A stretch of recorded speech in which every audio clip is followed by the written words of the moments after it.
Hello and welcome to episode 20 of Pappy Hour. Welcome. All right, we're sitting here on a beautiful day of San Diego. You know, And today we're going to talk.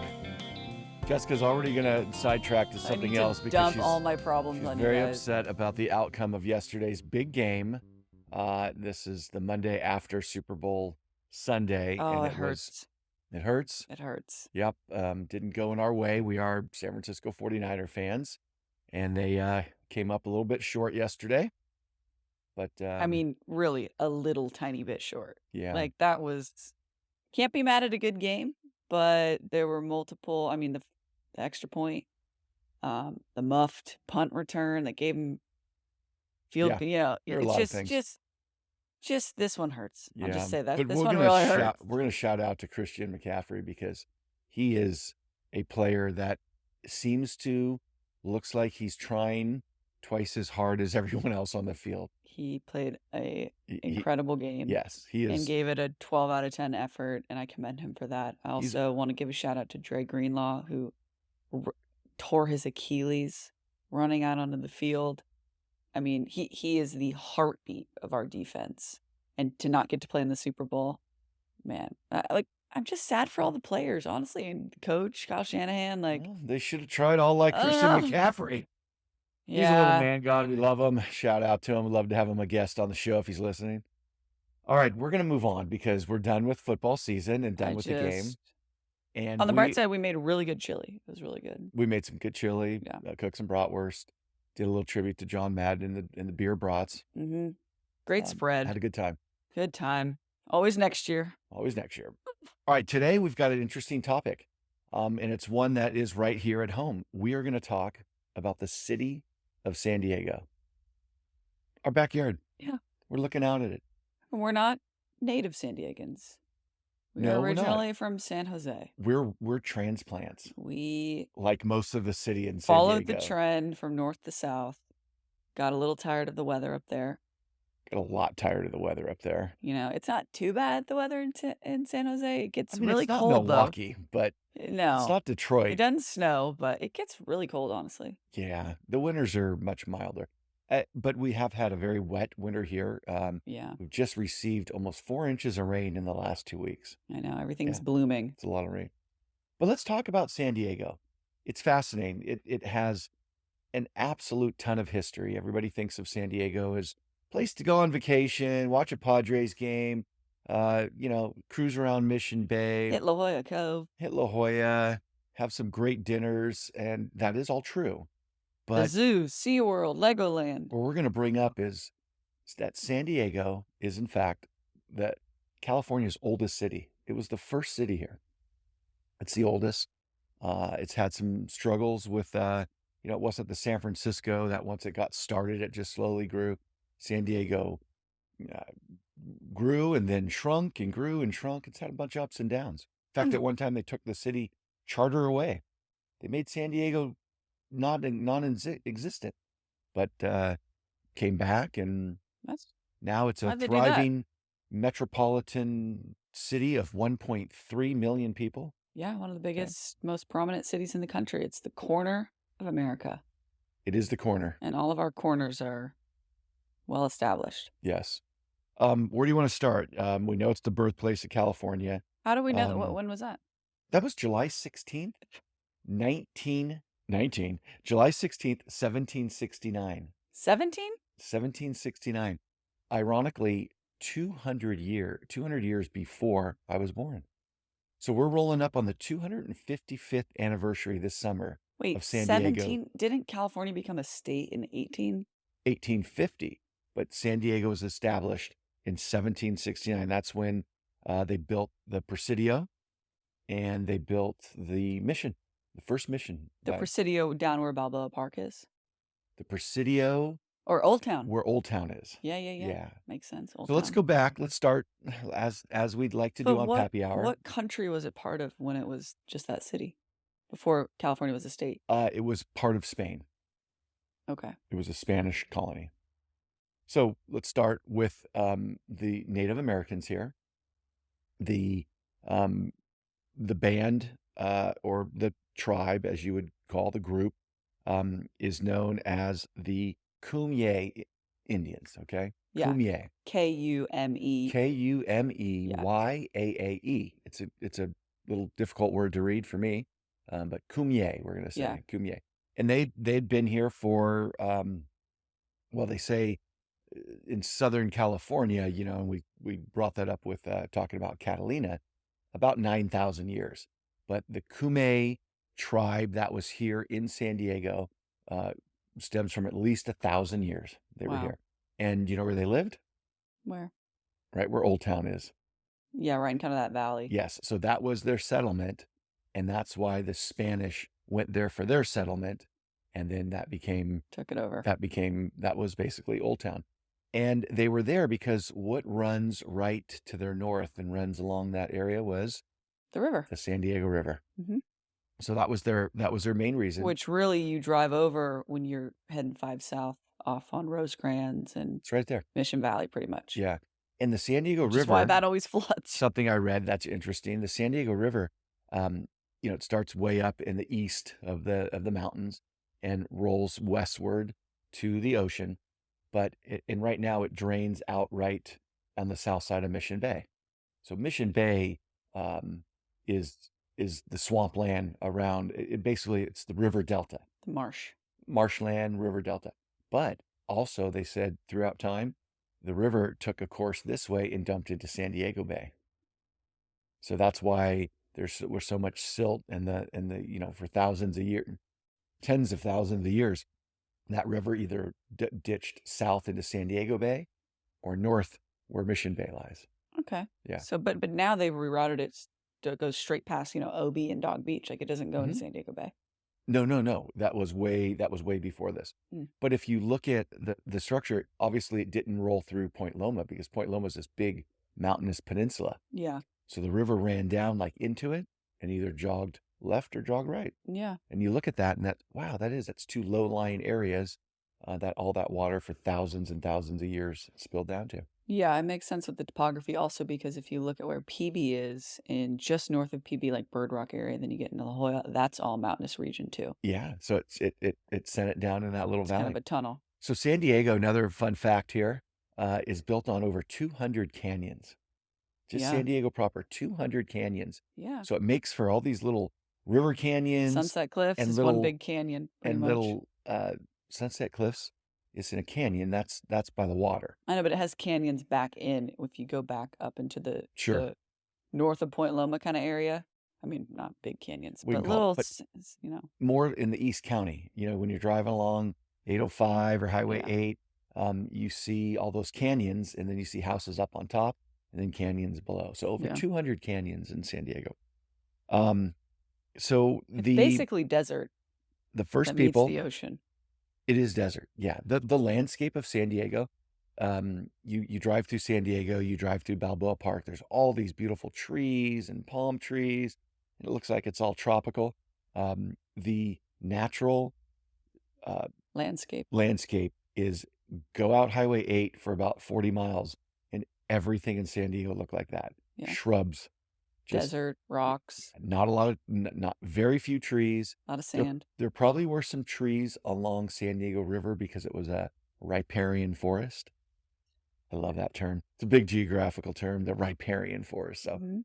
so you had trees around there, but most of the area was just scrub. Yeah. It was scrubby. Well, who brought all of the shrubbery and new species of plant to San Diego? Well, one of the famous ladies of San Diego was a woman by the name of Kate Sessions, Yep. and she brought a lot of trees from different tropical areas, Africa, South America, the Pacific, and brought those trees here and planted them, and they grew really well here. They just weren't native. Hmm. So they grew great, and they've done, and why San Diego has so many trees, and so Balboa Parks, all these old established trees, and Hmm.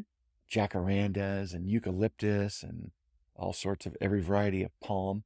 They're all here, and one of um, the pioneers in that was Kate Sessions. Yeah, and if Yeah. you live in San Diego, you've probably or you should definitely go to Kate Sessions Park up in the hills of PB. It has a wonderful view looking south all over Mission Bay. Like, you're really perched up there, and you get a whole Mhm. Mission Bay, Point Loma, San Diego Harbor view in one. Like, it's a really unique view. So Yeah. it's fitting that it's named Kate Kate Sessions Session. Park after an iconic botanist who brought literally like thousands of species of different plant from all over the world. What a cool job and Yeah, life. that's cool. Yeah. Okay, so moving on. So, the Kume were here, and they did a lot of fishing. They ate mostly. They survived like the Catalina Island peoples really used the water, right? So they were probably made some of the first boats, netted fish for shellfish along the coast. Not sure how many animals were here native, like, probably some deer back when they would go on hunting parties to the east. Small game. Yeah, small game, and fish. So they were cruising around, they were happy here, and then boom, first guy comes. Who was it? It was Juan Rodriguez Cabrillo. Landed in 1542. Cabrillo. Cabrillo came here There's a 1542. lot of stuff named Cabrillo. What am I thinking? Cabrillo College also. Lots of stuff. He went up the coast, but he landed here first, 1542. So that was the first European contact that the Kume had. It was 1542, Juan Cabrillo. And after 50 that, years after Columbus. yeah, exactly 50 years after So Columbus. really, that was like a crusade upon the Yeah, world I that mean, he Spain didn't. sent I'm out. sure he didn't change their life much because he got here, he posted his flag like all the Spaniards did. I claim this and for the King of Spain. Okay, great. Now get on your way. Yeah, They weren't around. They didn't leave anybody behind. So between right away. 1542, he claimed it for Spain. He was on the ship San Salvador, which what is now they just built about 10 years ago. They finished building a replica of the San Salvador, and it is down by the Midway where all the historic ships are, and you can Oh, go on a tour of it and well, that's see the cool. original San Salvador. Yeah.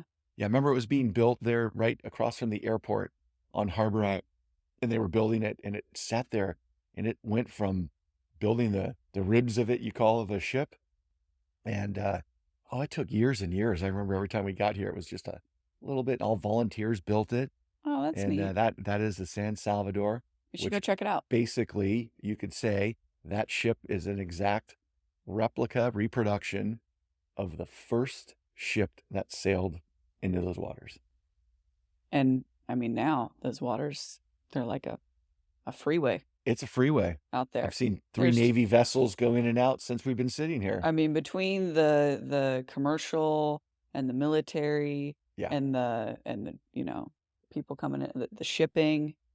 it's a busy little stretch of water It's a there. busy harbor, San Diego. All right, so Cabrillo was here 1542, and he named San Diego, but did he name it San Diego? No, he named it San Miguel. He named it Hmm. Saint Michael. So that's where he went with that. But again, wasn't much going on. There wasn't didn't support a population here, so it kind of stayed the same. 1602. So now what's that? 60 years later, another Spanish cat cruises up from the south. His name was Vizcano, and he was sent up from the south by the Spanish king to map Alta California, What's Alta? north.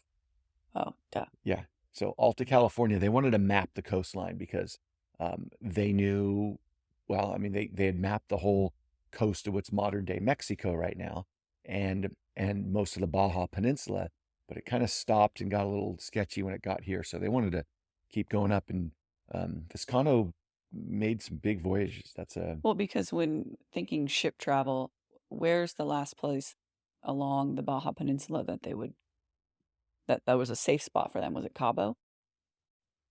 They were not in Cabo per se. I think that was just a small little fishing. They were up the coast. Um, the next La Paz? La Paz. I think that was one of their Like in the original. bay. Yeah, yeah, because Then it was they'd sail common. around and you kind of need, I mean, the west coast of California is getting battered by the Pacific Ocean. So it's important if you're traveling up there to have natural ports that you can go dip Yeah, into and for safe sea and go travel. hide out. And can you imagine sailing on that ship? There was nowhere once you left that port somewhere in Mexico, whether it was, um, Veracruz was a really big port on the Caribbean side, but I think Mazatlan around that area was one of the big ones. But so let's say you left there, you had no you where did you find water? Where did you find food? You were just on your own, sailing north, Mhm. sailing by the stars. So Yeah. Viscano came to San Diego, and he, in 1602, renamed it Saint Didacus. Yes, I was trying to say it in the Spanish. So Saint Didacus, and that's where it came from. And that was a king, or it was a religious, like a A not saint or far from something. the. Yeah, it might have been a saint, but he was still alive at the time. But he was also known as San Diego de Acala, and that name stuck. Okay. So 1602. So San Diego really got its name in 1602 from the explorer Viscano. So again, now from 1602 to 1769, what's going on here in San Diego? There's not a lot of history, and you'd have to take a dive down a history book that we'll let our listeners go on their own and read something but um, there wasn't a lot going on. Um, was there maybe the occasional ship that came up? They sailing up, sailed You back, just but mean, like, things weren't being written down, things weren't being created per se, like it was a stayed the same. Renaissance Mecca where, like, all of a sudden the city was rapidly developing and art Yeah, was being made and schools were being established. But another period where the Indians, the native way of life the was native way of life, they were like, just stay out, and we're all good here. yeah. We're all good. So that was until 17 So now it really starts in 1769. That's when the Spanish, I believe, King Philip, don't quote me on that one, but the king of Spain was like, okay, we're gonna go and start um, doing what we're doing here in New Spain, and we're gonna expand that. So he sent 4 parties up from, let's say, around Mexico City, 2 by sea and 2 by land. And the 2 by land, that's who got here to San Diego. And one of those was your forefather, was on that trip, and at the time he was a sergeant. He was the right hand man of Portola, and Portola's expedition came through, got to Old Town San Diego, where the Kume's, uh, where resided. their settlement was, their village was, and he picked that hillside to build the Presidio and the mission. So the original mission site was where Old Town is and where the Presidio is. But in 1775, so 6 years after they did that, the Kume rose up and had a little. They'd had enough of the Spaniards, and had a little uprising. And so the Spaniards had to move up 6 miles up the San Diego River to the current location where San Diego de Acala. I always want to say Acala, San Diego de Acala. The mission sits 6 miles inland now. Oh, So a interesting. lot of people think the mission is where Old Town is, because there's that old church up on top of the White Hill, Yeah. and it sits across the highway from University of San Diego, which looks like a mission in itself. It looks like you're in Italy if you see what University of San Diego looks like, just these big white buildings up there. Yeah, a lot of Spanish architectural influence Yeah, and that has all the names of. by um, design.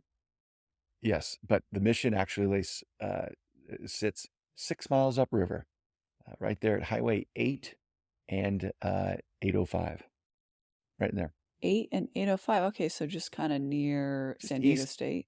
near San Diego State, and east of Well, the no, west. Snapdragon. Yeah, more like by Costco and Yep, up that way. okay. So they had this uprising. So, but in 1769, it was on. San Diego has the first mission of all the California missions, so the first of 21 missions, and um, the who found those missions, who was on the with that came up with that journey, was Father Junípero Serra. So Father Serra was the one who founded the missions. Interesting. Mm-hmm. So, How many missions are there in California? 21. Ha- 21 Is missions. is it on your bucket list to go to everyone? Absolutely. We'll have to. That would be great. I'd love to take a horse. No, that would be. I'd get. I'd get outside of San Diego, and be Uh, like, hey, can someone pick me up? I'm come done. again? Yeah, Horseback? yeah. It would be fun to see Not all a 21 chance. missions, and that'd be a good show. Well, Be a good. what we Maybe could we'll get our do television, is we our could bring our mics along and do, live from the road, live from the road. Pappy I think hour. our producer needs to get into the film You business, could take his and electric car, charge it up. yeah. Our fine producer Tristan Foster will start working on that one. Hey, in the comments, all our fans, let us know if that's something you'd want to see. Okay, so that Portola's expedition got to San Diego here, and then he set off. I believe the next year he set off and he did a land expedition and walked all the way to discover San Francisco Bay, and that's when your 11th for you, your 12th or 13th generation grandfather, Sergeant Ortega, discovered San Francisco Bay, who later became General Ortega and retired in Spain. Oh, went back to Spain? Went back to Spain. I mean, We've never been to Spain. That's crazy. we need to go to And Spain. per my 23andMe, I'm not really much Spanish. Well, it's Mostly pretty Irish. watered down after 13 generations. Yeah. But that really is crazy, being able to track back that 13 far. generations. Yeah, that's And just think of the like a life big puzzle, of General Ortega. He was born in Spain. He took a ship to present-day Mexico, New Spain then. That's a long ride.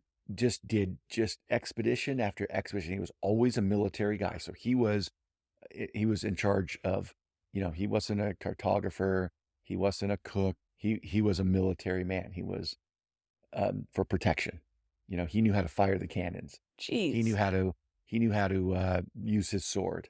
So Fight he was kind of like pirates. a Spanish pirate. Oh yeah. I mean, what a life. That's Pirates just so were crazy. just in those days, pirate was just someone The that Navy. wasn't employed by the right person. Yeah. Yeah. One country would have a pirate and would take on the other country. So if you didn't want to wage war against a country, you just called them pirates. And that's where the name actually privateer came from. Oh, interesting. Yeah. Pirate was like a nickname, kind of like those guys are a bunch of pirates, bandits, pirates, It's just such a fascinating story to think back on it, the life of a pirate and sea travel and how just intensely fearful that can be out at sea and yeah. And most of them the unknown. were in the Navy. Most pirates were in the Navy of some time in their life, whether they they learned the skills and learned it. Maybe they were in shipping, but most of them, why they were pirates. When you were a shipping captain, you didn't learn how to fire the cannons, right? When you were in the military, you learned how to sword fight, fire your musket, fire the cannons. So they made better pirates because they could fight. I just can't even imagine the life. Okay, so we kind of The covered life that lived in the crazy between stuff that happened. 1602 Viscano naming San Diego and 1769 it was pretty peaceful here. Not a lot changed. 1769 it was on. They started building the missions. They were trying to convert the native people to the Catholic religion, and like I just said, after 6 years they had a little revolt, but then it calmed down again, and within 10 years after that, there were 1,400 Native Americans living around the mission. It was the largest population. What you looking at out there? A little dog walking by. That's pretty cute. Little dogs? Yeah. Little dogs catch her attention. I always find Jessica looking out the window like she's a little dog. Okay. Fort Presidio was the first permanent settlement in California. Yeah, so it just kind of became a trading hub, and So if you're in San Diego and you want to have some real California history, drop by Old Town. It's got a ton of great restaurants. Oh, it has one of the best Mexican restaurants around. Oh yeah, no. And great places to eat, great places to walk around. It's now a state park. It's controlled by California that's state park great. system. And just walk around that place and you will be You're in the oldest, Transported back in time. yeah, oldest settlement back from 1769. Yeah, it's a cool place. A lot it's not really high on the list. You come to San Diego, you think, maybe, La Jolla and Mission Bay and PB and OB and Okay, maybe Liberty get Station downtown. You don't think Old Town. Um, a little history in you. but and Balboa Park has a ton of museums. Oh, I'm going to talk about Balboa Park in a minute here, but we're going to go through like the 1830s. So there was a lot more tension with the Kume. So kind of what I'm reading is the Kume didn't roll over so quickly. They were they'd had enough of these Spaniards and conquistadors and dudes with funny looking helmets on from the south. So in the 1830s, they had more uprisings, and they really cleaned house. In fact, by 1838, there were only 100 to 150 people left in Old Town. Oh, wow. Yeah, and it was booming for a while, and it had grown. I mean, there was probably 3 or 4 thousand at one time, and it was down to 100 to 150. Wow, so So people were either Spaniards went back yeah, south. they Who else was there? I just think people died off in a lot bigger. Um, they didn't reproduce. They were dying off, going back to Spain, going south. So only 100 to 150 in 1838. wow, so from less population to more population, back down to less population. Yeah. So then, what happened after that was um, Mexico declared its independence in 1821. Okay, so From 1821, Spain. yes, 1821. Um, Basically, San Diego became part of the newly declared Mexican Empire. So it wasn't really until 1821 that that it was part of Mexico. Before then, from 1542, when Cabrillo got here and placed one flag up, to 1821, it was part of Spain. Mhm. So 1821, it's now part of Mexico. Well, that doesn't last long. The Mexican, um, it only lasted until 1847, when we had the Mexican-American War, 1846. And then after the war, Mexico granted California. It was part of the settlement, part of the treaty. I think it was the Treaty of Hidalgo. Hmm. And now, 1847, California became part of the United States. San Diego became part of the United States, a territory. And then by 1850, it was a state. Now, from a past show, why did that happen so fast? You had the Oregon Territory. You had all these states that were territories but didn't become states, because you needed such a population to become a state. So how did that happen from 1846 to 4 years later? We became a state. Gold Rush. Gold rush, 300,000, like that. Population from nobody, under what, 10,000, 15,000 in Yeah. 1840 to To 300,000. just go west, you'll find something, so find some Find land, some and gold. also there's probably gonna be some gold there for you, and Yeah. everyone's like, "Say less." And San Diego did not get any part of that gold rush. There was no gold in San Diego. Yeah. There's gold here now in the form of money, but there was no gold, so it didn't have that big buildup that San Francisco, Sacramento, Yeah, San San Jose. Jose had back Yeah. then. So now it's Was 1850. there gold in LA?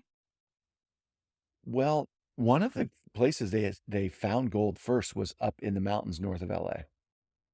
And that Mhm. that was something we talked about during the Gold Rush episode, where they were actually finding gold before that, but it wasn't a lot. And the one guy, remember the story? The one guy was down getting water at a stream, and he pulled out um, a root to eat, some kind of root, a onion root or something, and he found a big nugget of gold.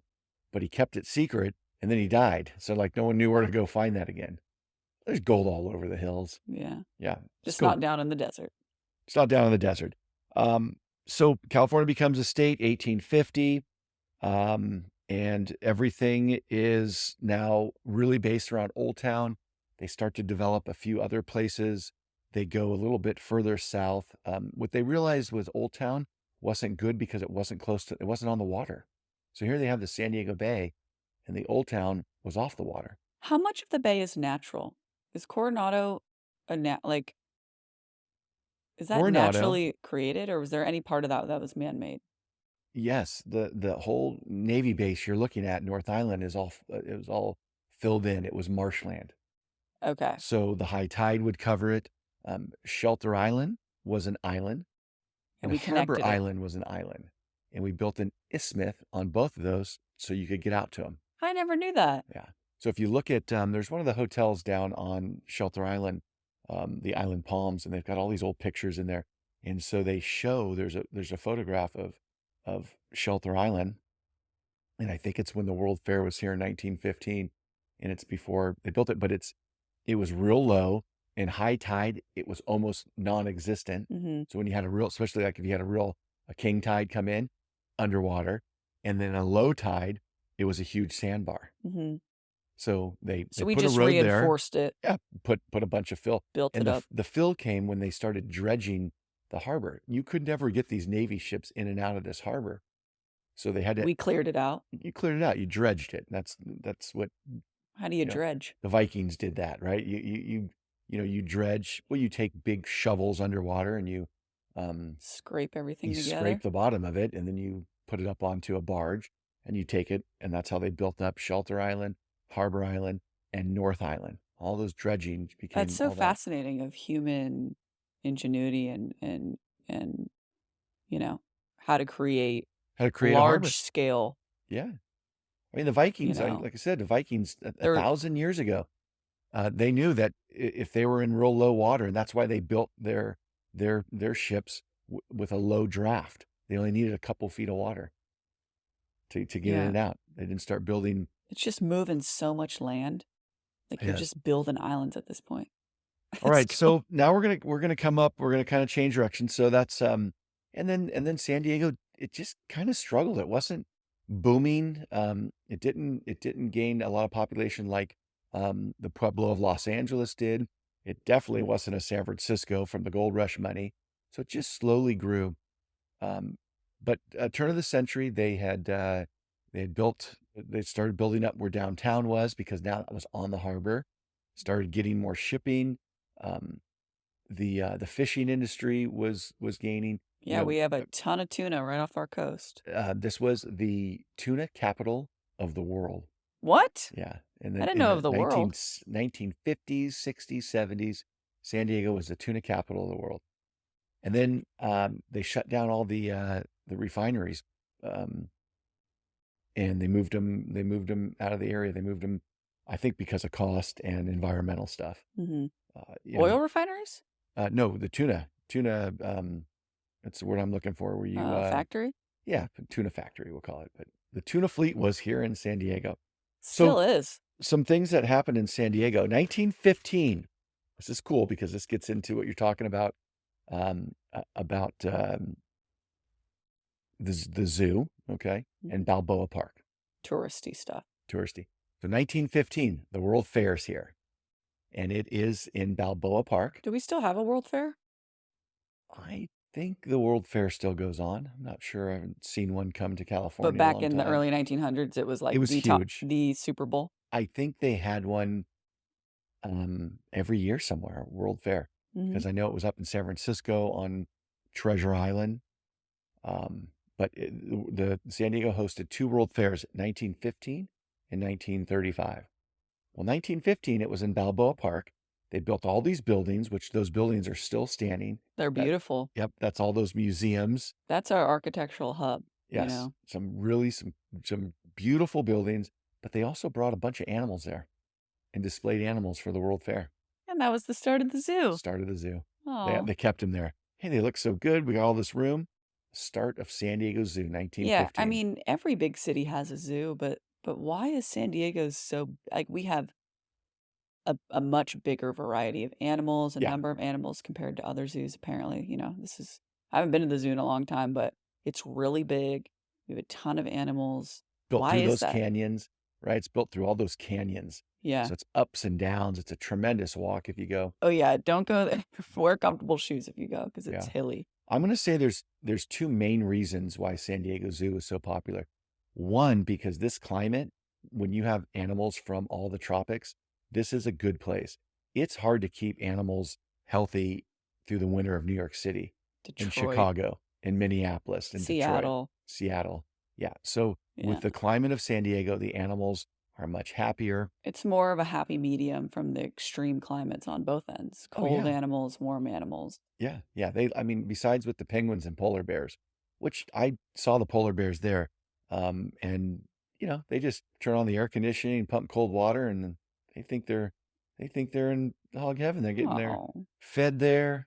Yeah, we don't have to get into We won't get into the whole thing about the the zoos, zoos and but Shamu. San Diego is a great place for tourists. So what supports a zoo?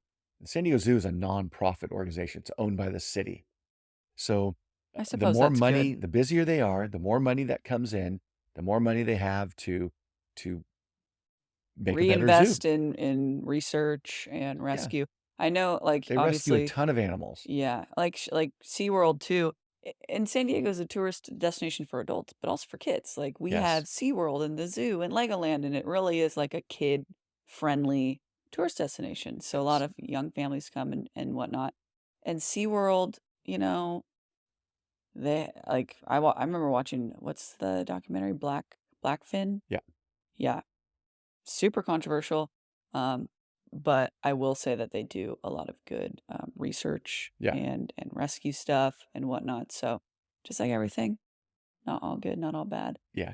If you look at how many animals are at the zoo and how many animals that the zoo personnel and that as a one big corporation have rescued, the numbers aren't even close. They've saved way more animals than they are, you know, Negatively impacting. yes. And Yeah. the zoo It is a things. weird thing though to go to and see like you show up and you see like the big animals, Mhm. Yeah. like that is But here's how I feel interesting to about think that. on. If you never show young kids now, how many kids in this country are going to be able to go on a safari to Africa? 1% of 1%. It's low. I mean, how many people can afford to take a $20,000 vacation and go to Tanzania on a eco tourism just Yeah. and see all those Or any other animals? locations with the diversity of animals, Yeah. a But a variety of kid for animals. $54 can go to the zoo and see the world's animals. So how does that open up a child's mind to preservation of animals? Um, you know, working, making money, donating money back to going to the zoo. Like I love going to the zoo and I love giving them every time we go to the zoo, we get a year membership and it costs a couple $100. That's a great donation. Get you into the zoo for a year for free, costs you $250. It's a good point. That money goes directly into saving the animals. I can't go to Africa and protect an elephant. It's just not in I can't do that. I don't have $100 million to do it. And that's not what I want to do with my life to go protect animals. But if you go to the zoo and you support the zoo, they're going to funnel that money to go help protect those animals. Yeah. And So just like every industry, there's good players and bad players. Like yeah, the San Diego Zoo seems to be a responsible nonprofit organization, but there's some for-profit zoos out there and some for-profit organizations that aren't doing things in the best case for the animals. yeah. But I think San Diego does And a it's good job in that not San department. Diego Zoo. No. So during the World Fair, there was a lot of that really helped the economy of San Diego. And it made them look like, wow, this is a pretty cool tourist destination. So that's why you had San Diego Zoo. Let's bring the kids. SeaWorld came. They got a nice little place on Mission Bay where they They had have lots the of best seawater. location. Yep, they could do their water shows. They're They right got on the water. ocean water right there. And Good views. so you've got that. Then they have San Diego Wild Animal Park out in East County. It's up Hmm. in the East Hills above Escondido. Yeah. A wonderful place. If you're ever in San Diego, I highly recommend that because there's a tour and it's above and beyond your ticket, so it costs you another $50 Hmm. or $60, $75, whatever. But you get to go on a truck. You literally board a truck and you drive around to all these animal. They're in pens, but a few 10 acres here and 20 acres here. And you It's more drive free around. range. They have a lot of Yeah, you're space. really driving on that like you're on a safari. Yeah, that's It's pretty cool. cool. Um, So then now we're going to get to the industry, the current industry. Um, One little fact there, San Diego Airport, it's the world's busiest single runway. Most airports that size has two or three, like San Francisco has two runways going one way and another runway going. San Jose Airport, two runways. LAX, I think there's two big main runways. San Diego, busiest single runway in the world. We Pretty only cool. have one runway. That makes sense why you're One. out there in that long line Yep. waiting to leave. Also, the San Diego, Tijuana, they call it a trans-border area of business. So population of San Diego is 1.3 million. Population of Tijuana, it's like 2.2 million. Between that and the trade that goes on is the second largest of the Western Hemisphere. First being Los Angeles. No, No, no, no, no, no. no, no. It has to be on the border. Yes. First is Detroit and Windsor, Canada. Detroit, Michigan, and Windsor. Oh, interesting. So trade going back between a border, San Diego and Tijuana, the second in the whole Western Hemisphere. Okay. Wow. Well, San Diego Airport's getting a much needed, massive oh yeah, massive facelift right yeah. If now. anybody's going to try to fly in, right now, the Well, Terminal 1 of Southwest is a little bit of a but the mess right worst of now. it's over. I think They've so. cleared it up now, so you can at least get in. But And since last week, I made 3 trips to the airport in one day. One for dropping off Jessica in the morning and picking her up at night when she had to jaunt off to Vegas for the day. They're making the new terminal is it's about 4-story building yeah, going across the whole runway. that flight I It's took looking out on good. Tuesday, I had to go to Vegas for the day for work.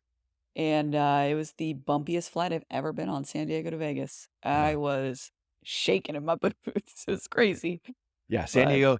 they're getting an entire new terminal. Yeah, They're huge getting parking structure. something good that San Diego's done in the past couple of years is they Oh, it's let's talk about implemented a that. train system. Yes, let's talk about the Finally, train system. some uh, efficient and cost-friendly public transportation in California. Yeah, Imagine that. yeah. So So before, the train would just go from Old Town to the downtown. the border of Tijuana.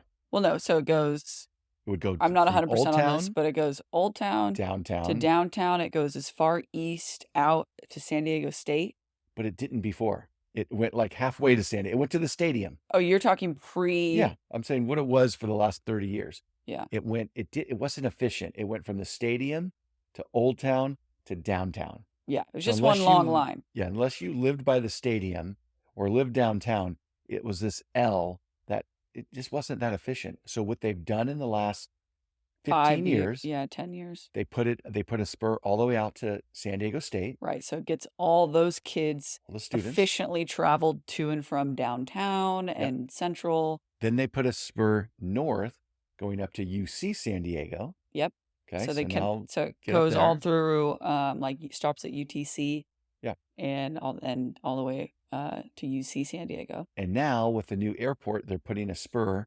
So both of those campuses and people from downtown can now get to, so you can go from downtown, the convention center, but it's not that far streetwise. But let's say you can go from south of downtown and now you'll be able to get on and go to the airport. Yeah, so they're building a portion of it into the airport.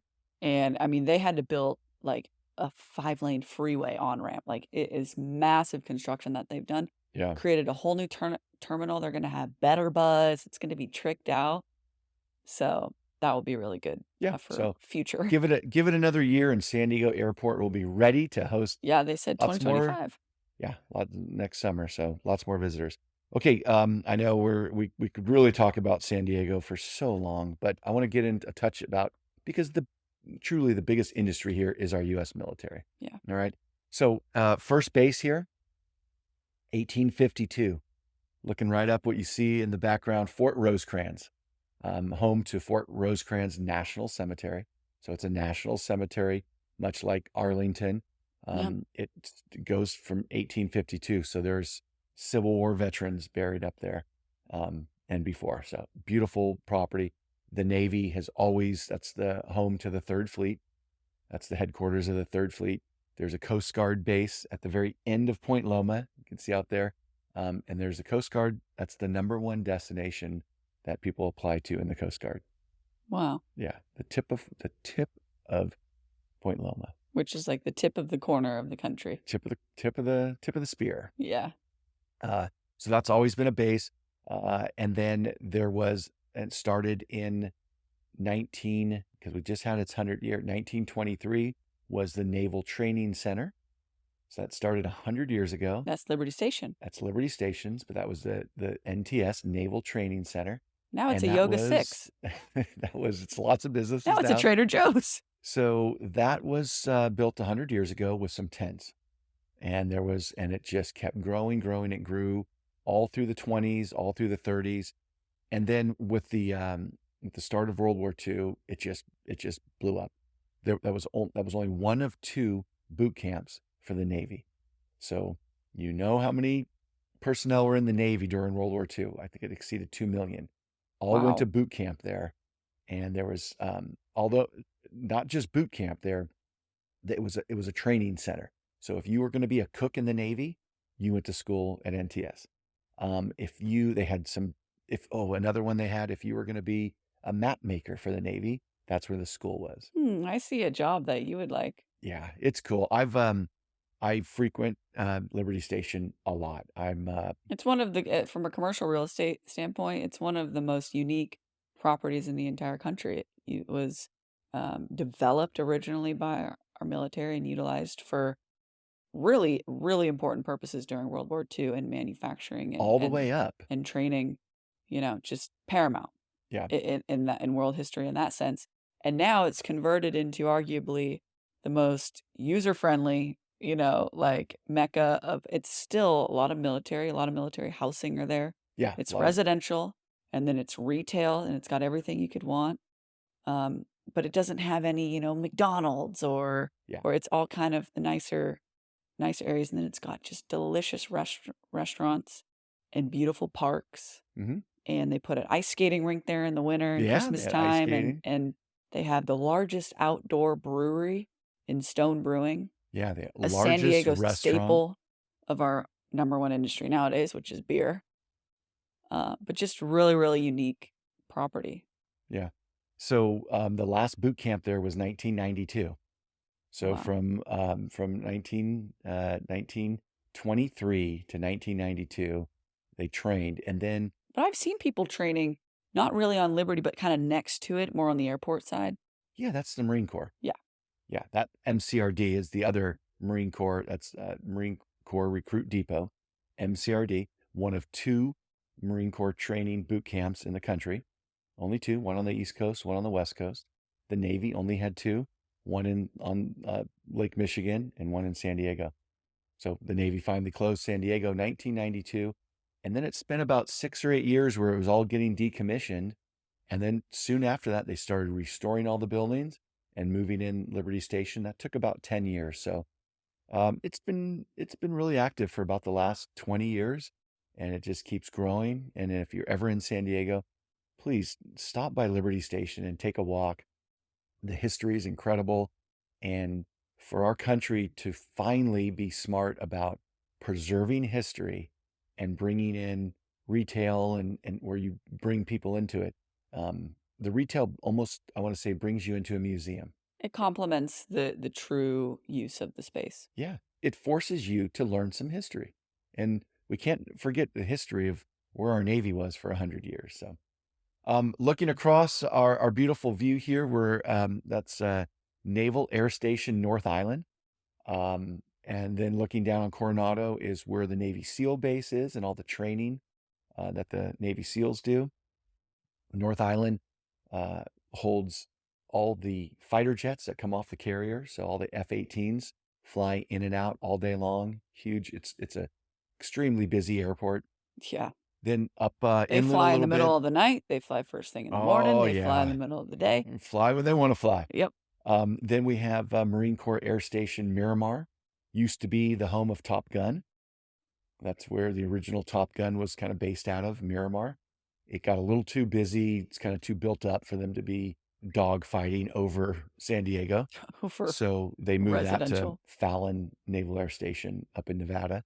But Miramar is really busy, has one of the best air shows in the country every September. Blue Angels always come. So, and then there is a number of other smaller bases. There's the sub base out at the tip of Point Loma where the submarines are. That's also where they hold their special pets of the Navy.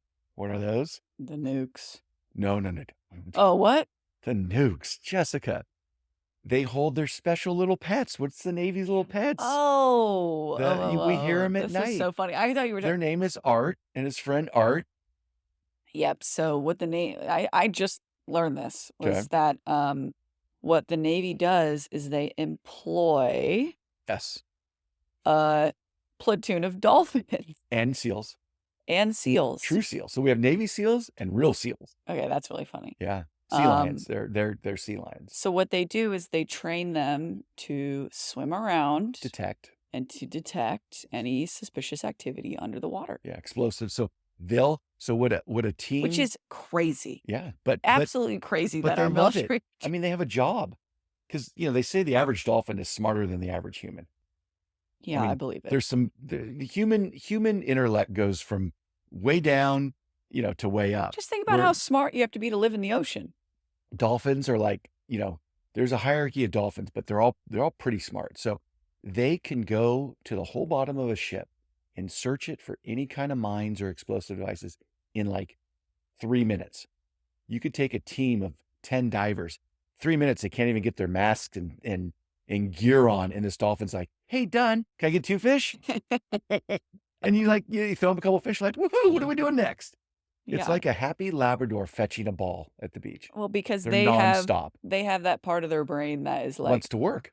Well, it's like, correlation between I do this, I get this reward. Yes. And, They love fish. The military and the psychology studies that we have run, we know how to get those dolphins to work for us. Yeah, and the seals do the same thing.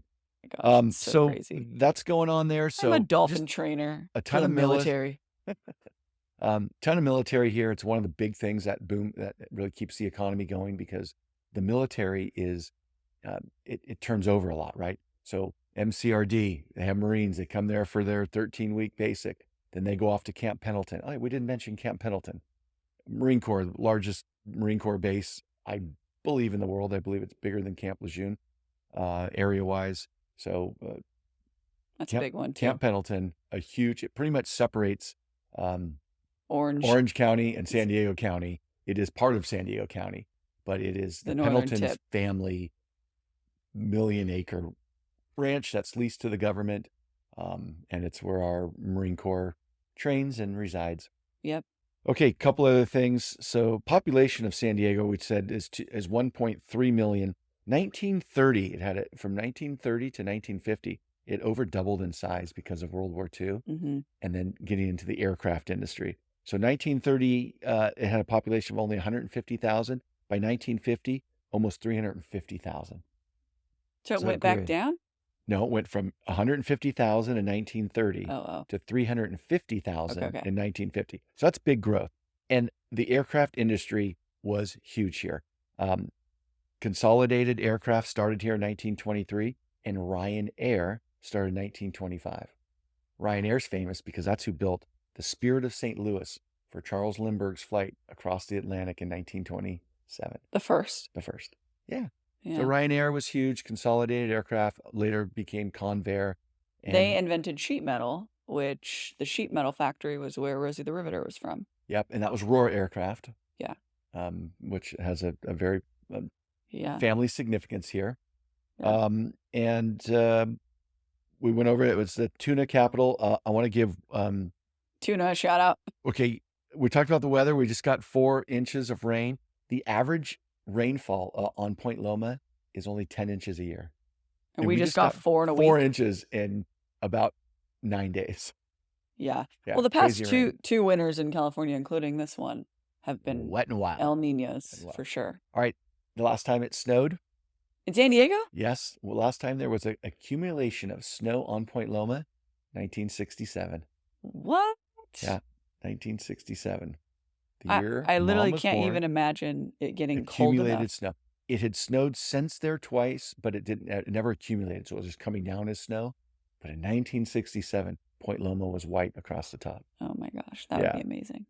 We talked about the tuna fleet, tuna capital. The tuna fleets would just go out huge numbers and process. That's the word I was looking for. Fish processing plant. There were big plants here in the bay, and they closed them, and most of them have gone offshore. All of that bayside now is taken up by the Navy. There are, I believe, 33 ships here stationed here. Well, when you fly into San 33. Diego, you're coming up from the south, you basically fly by just a lineup of ships, Yeah, like just one after the along the other. Coronado Bridge. Yeah. We have 2 carriers here, and also shout out to the museum, The Midway. the Midway. USS Midway is the one of, I believe, only 3 or 4 Decommissioned. decommissioned carriers on Now it's a display. museum and an event space. It is incredible. So if you're here, Old Town, the carrier, the zoo, gotta come to San Diego and do a few things. It's just And incredible. the sleeper tourist attraction of them all is Liberty Station. In Liberty Station. Yeah. So real quick, during World War II, this is crazy. I read this for the first time, never knew this. So you gotta, the Japanese were gonna attack San Diego, and the attack was planned for September of 1945. And they were gonna somehow, I don't know how this was gonna happen because it's a long way for planes to get here, but they were gonna fly kamikaze planes filled with plague-infested fleas and other insects and crash them into populated areas of San Diego, hoping that the plague would spread and kill tens of thousands of people. And it was called Operation Flower Blossom. Oh my God. Yes. And I've That's never crazy. never Where'd read you read that that? anywhere. I read that down one of the rabbit holes of San Diego, but that they picked out San Diego because of it's where they were training Population Marines, was they were spreading. training the Navy, and they thought they Very could do interesting. that to fly a plane. But instead they did December And in Hawaii. no. This was the last act of the war. This was September of 1945. Oh, when was Pearl But Harbor? Pearl Harbor was December of 1941. Oh. So the war ended. Luckily, the war ended in August of 1945. But this was kind of a last-ditch effort. I think so, and I'd never heard that, to go crash. So it was an effect of biological warfare. Yeah. And that's they were at the end. So I just want to wrap it up with because our next episode we're going to be talking about Japan and your trip. Yeah, I'm And heading off to Japan shortly here. yeah, I cannot wait. I have always been particularly fascinated with Japanese culture, their yes, culture of peace and respect. And we'll be talking about kind of the history of that. Yeah. And my trip. We're going to need 2 shows. I'm We're gonna super need excited 2 for shows the for Japan. food and the architecture and the history there. So that'll be really fun. I'm really And excited. there's a television program coming out on Netflix that was a remake of a series I watched as a little kid, which got me fascinated in Japanese history and culture, and it called Shogun. And they're remaking it, and Shogun was based on a real Samurai. it was a guy who got shipwrecked and got kicked off his ship and taken prisoner by the Japanese, and then they made him into a samurai. And it's really interesting culture about the whole shogun samurai stuff, and you're going to learn about that Yeah, I'm excited. firsthand. So thanks for listening to this one. Thanks for listening. I feel like we could talk about San Diego, and we're probably going to talk about San Diego again. Yeah. There's so much we left out. The building of Petco Park. They just built a new stadium, Snapdragon. They're developing Midway and going to build a new arena reconstruct there. Pechanga, and they're going to try to lure an NHL or an NBA team, supposedly, Yeah, to San Diego. So since we lost the Chargers, we need another professional team here. it's the least they can do. Yeah. All we have is the Padres. We just have the Padres, but they shout out to the Padres. They've got a great pitcher. Yeah, okay. They've got a bunch of good players. Got a great pitcher that we hope we see a lot on Point Loma here. Okay, thanks for joining us. We will see you next time on Pappy Hour.